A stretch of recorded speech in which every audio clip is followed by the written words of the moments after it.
पहले उसको खाओ फिर आकर के मुनाजरा करो। अहले हदीस कहलाने वालों के एक मौलवी अब्दुल रहीम मखवी शाह नाम का एक मौलवी था। उसके साथ मजहर आला हजरत शेर बेशे अहले सुन्नत का मुनाजरा हुआ और उसके बाद मजहर आला हजरत ने फरमाया, तुम्हारा दावा यह है कि जो कुरान में होगा हम वही मानेंगे, जो हदीस में होगा हम वही मानेंगे, उसके अलावा नहीं मानेंगे। तो मजहर आला हजरत शेर बेशे अहले सुन्नत ने फरमाया कि मुझे ये बताओ, कुरान में तो आया है इन्नमा हर्रमा अलैकुमुल मैतता वद्दमा वलहमल खिंजीर, अल्लाह तबारक व तआला ने मुर्दार को और खून को और लहमल खिंजीर, खिंजीर के गोश्त को हराम फरमा दिया। ये कुरान में इन्नमा हर्रमा अलैकुमुल मैतता वद्दमा वलहमल खिंजीर, लहमल खिंजीर खिंजीर का गोश्त, लहम माने गोश्त, तो फरमाया कि लहमल खिंजीर कुरान में आया है, अल्लाह ने लहमल खिंजीर हराम फरमाया है, खिंजीर के गोश्त को हराम फरमाया है। अब उसके बाद सरकारे मजहर आला फरमाते हैं, अगर तुम वाकई अमल करते हो, तुम्हारा दावा यही है, तो मैं पूछता हूं ये बताओ कि कुरान ने तो लहमल खिंजीर को हराम फरमाया, खिंजीर के गोश्त को हराम फरमाया, अब खिंजीर की कलेजी का क्या हुक्म है, हराम है या हलाल है? खिंजीर की तिल्ली का क्या हुक्म है, हराम है या हलाल है? खिंजीर के गुर्दे का क्या हुक्म है, हराम है या हलाल है? खिंजीर की चर्बी का क्या हुक्म है, हराम है या हलाल है? अगर हराम कहते हो तो लाओ कोई एक आयत या फिर लाओ कोई एक हदीस के कहीं बताया गया हो कि खिंजीर की चर्बी हराम है, खिंजीर का गुर्दा हराम है, खिंजीर की तिल्ली हराम है, खिंजीर की कलेजी हराम है, खिंजीर का फेफड़ा हराम है, लहम के अलावा, गोश्त के अलावा और चीजों के बारे में। और अगर नहीं दिखा सकते और अगर इसको और क़यामत तक सराहत के साथ नहीं दिखा सकते हो तो कहो कि ये हलाल है।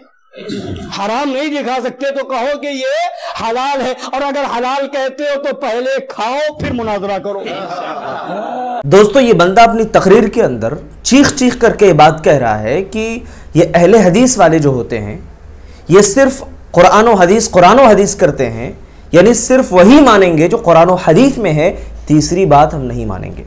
ये सरासर और खुला हुआ झूठ है, ये किस्ब है जो बोलने की और इल्ज़ाम लगाने की कोशिश की जा रही है। मैं एक बात आपको बता दूं, हमारा ये उसूल और ज़ाब्ता है कि हम कुरान व हदीस को मानते हैं और सिर्फ कुरान व हदीस को मानते हैं, लेकिन कुरान व हदीस से मिलता जुलता अगर कोई वाक़या होता है जो कुरान व हदीस से नहीं टकराता है, या फिर कोई बात होती है जो कुरान व हदीस से नहीं टकराती है, तो हम उस बात को भी कबूल करते हैं।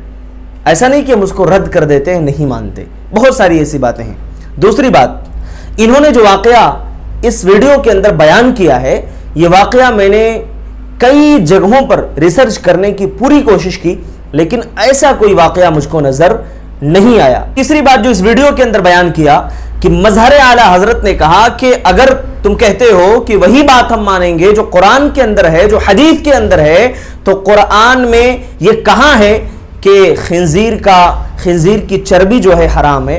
कुरान में कहाँ है कि खिंजीर के नऊज़ बिल्लाह गुर्दे हराम है? कुरान में कहाँ है कि खिंजीर की कलेजी और उसकी तिल्ली हराम है? लिहाजा अगर तुम ये मानते हो तो पहले उसको खाओ फिर आकर के मुनाजरा करो। जनाब, शायद आपने कुरान और हदीस के उसूल और ज़वाबित नहीं पढ़े हैं कि अल्लाह रब्बुल आलमीन जब किसी चीज़ को हराम करता है तो उसे मुकम्मल हराम करता है। जब कह दिया गया खिंजीर हराम है तो उसकी तिल्ली, कलेजी, सारी चीज़ें जो उसके अंदर हैं सब हराम है। कभी कभी कुल बोल करके जुज मुराद लिया जाता है और कभी कभी जुज बोल करके कुल मुराद लिया जाता है। अल्लाह ताला जिस चीज़ को हलाल करता है वो पाकीज़ा चीज़ें होती हैं, वो अच्छी चीज़ें होती हैं, सेहत के लिए मुफीद होती हैं, अल्लाह उसको हलाल करता है।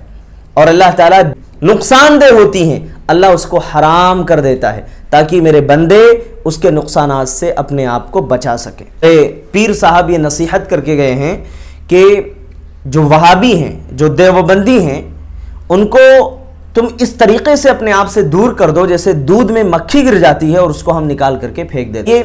ये कितने बड़े शर्म की बात है इस तरीके की बातों को लोगों के सामने बयान करना कि हम गुस्ताखे नबी हैं। भाई, हमने कौन सी गुस्ताखी की है? अल्लाह उसके रसूल के पैगाम को पहुंचाना क्या गुस्ताखी है? कुरान और हदीस पर अमल करने की दावत देना क्या गुस्ताखी है?